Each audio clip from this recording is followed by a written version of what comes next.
Hey all, Steve here, FlipSideCT. Thank you for joining me here. Got a couple things to do. I got first just an update on me health-wise. Also some albums that I got and were given. And then also Stones update. So this past summer, friggin' fucking got COVID for the first time. Knocked me out. First 2 days were just a mess, and quarantined for actually 3 weeks.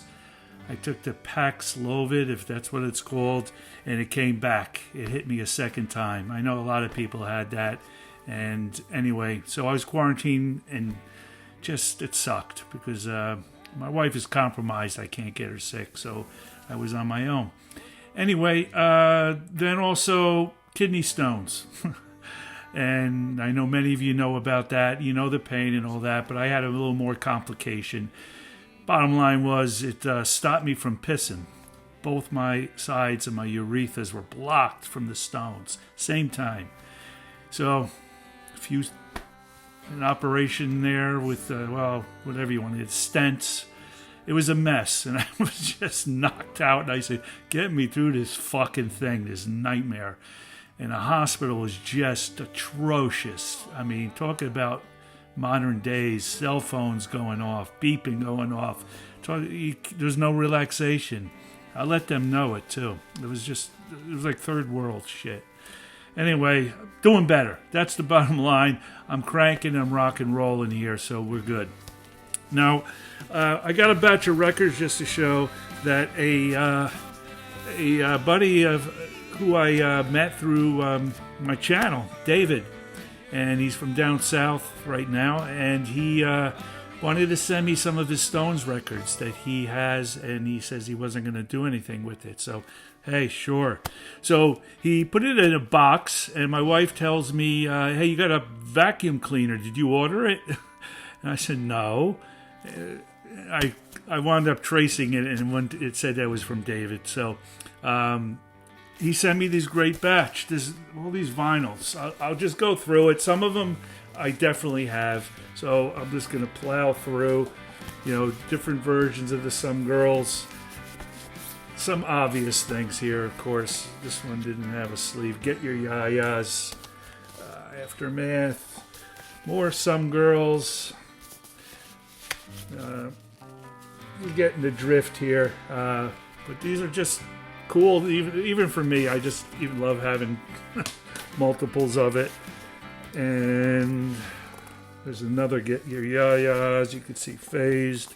This was cool. This is a Zepp Master. And this one is the Big Hits.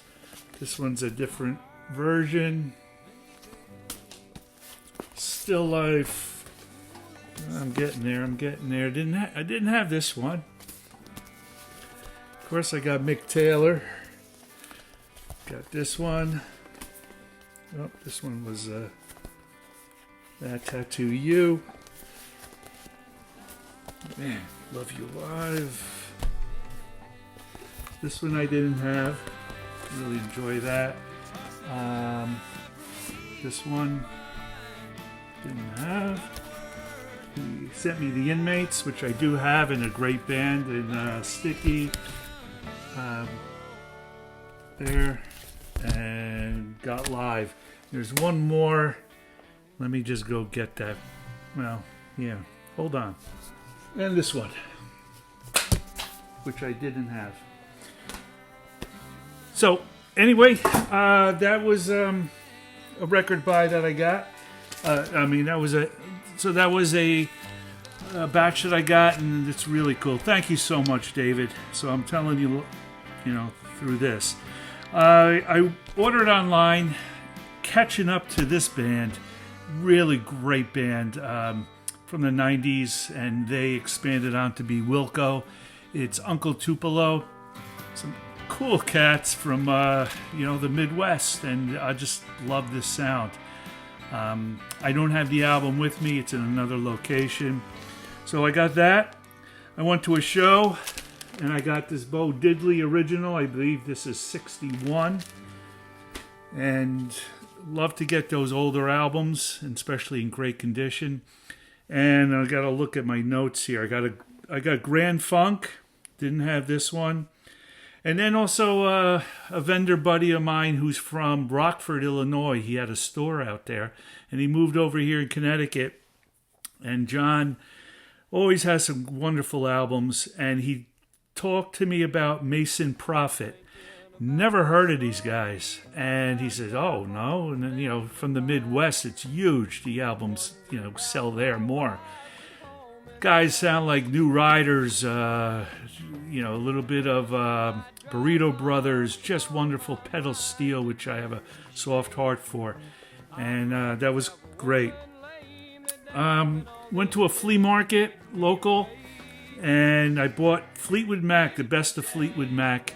This is from 1973. This is a German pressing, and it has the Peter Green, Kirwan, and also Jeremy Spencer work on this, and it was just a must-have.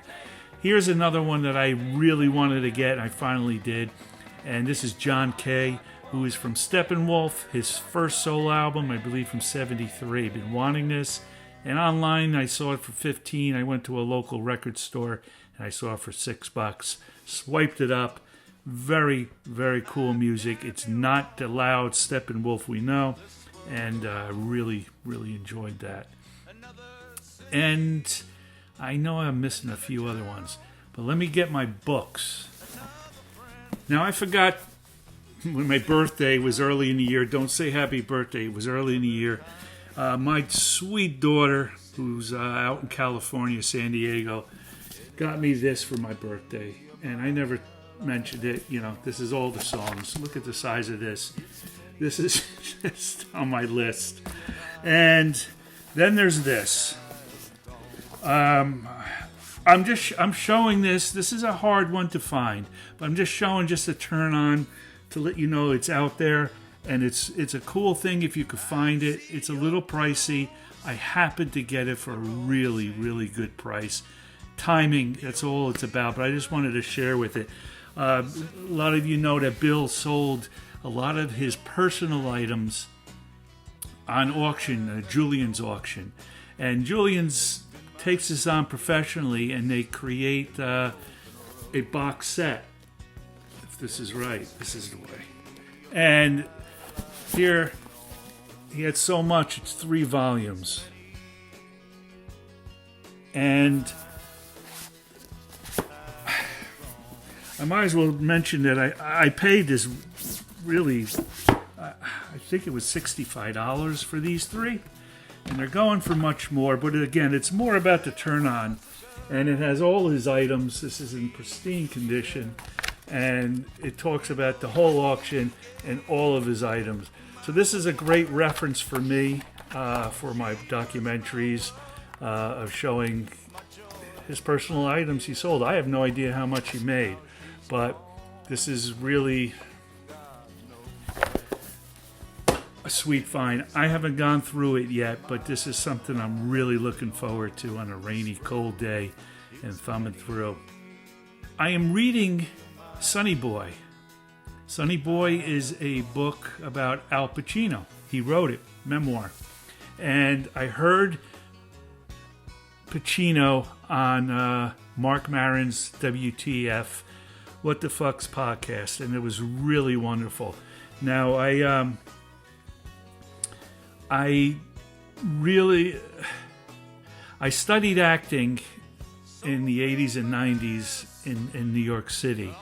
And I went to a really cool school there, and he talks about it too. So I have this connection, when he talks about the younger years and what it's like, and I know that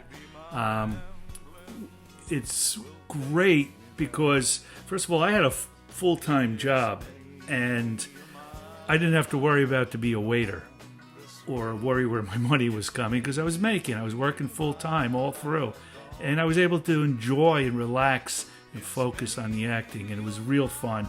So that's what makes me really enjoy that, hearing his stories. I could relate to a lot of it, the performing, the going to class and doing scene studies and all that. But it's a great book. He talks about The Godfather. I don't have to explain to you. Anybody young, check out all of Pacino, especially those early movies. Please do, and check out this book. Now, there's also another book I wanted to read, was Eric Roberts' biography. He was on Marin also. And so the little tie-in there is I got to read that book. He was dating my teacher, who was Sandy Dennis.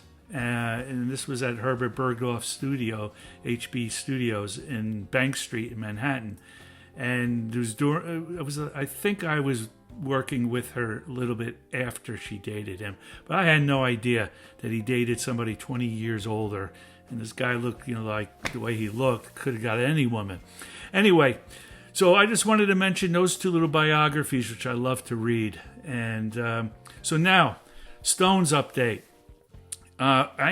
Some people don't realize that I released Exile Part 4 already. And some people are asking, what's going on, and they're saying, oh my gosh, I didn't know. So I'm letting you know, Part 4 is out there. That, I think, covers from LA to Chicago, maybe. Yeah. So you could check that out. It's about an hour and a half long. Part 5 is being worked on now, and I'm working about 3 hours every night. Again, I work full time, take a 20-minute break, and then I go right into this while I'm watching the Yankees, of course.